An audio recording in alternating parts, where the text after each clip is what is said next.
بسم اللہ الرحمن الرحیم۔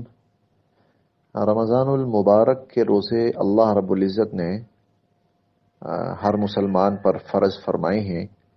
فمن شہد منکم الشہر فلیصم، تو فرمایا کہ جو رمضان کو پائے اس کو چاہیے کہ رمضان کا روزہ رکھے۔ کبھی ایسا ہوتا ہے کہ آدمی روزہ نہیں رکھ پاتا، کوئی روزہ چھوٹ گیا، اس کا کوئی روزہ چھوٹ گیا۔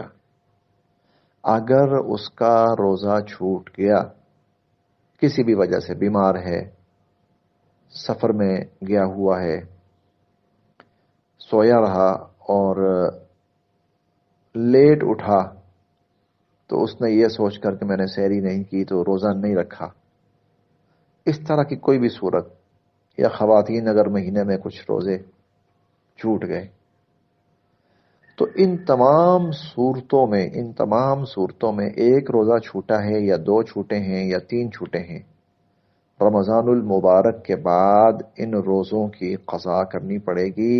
جتنے روزے چھوٹے ہیں اتنے روزے رکھنے پڑیں گے۔ ایک چھوٹا ہے تو ایک، دو چھوٹے ہیں تو دو، تین چھوٹے ہیں تو تین رکھنے پڑیں گے۔ تو رمضان المبارک کا روزہ وہ مرتے دم تک انسان کے ذمہ رہتا ہے۔ وہ اس کو چاہیے کہ جب رمضان گزر جائے اس کے بعد پھر وہ اس روزے کی قضا کرے۔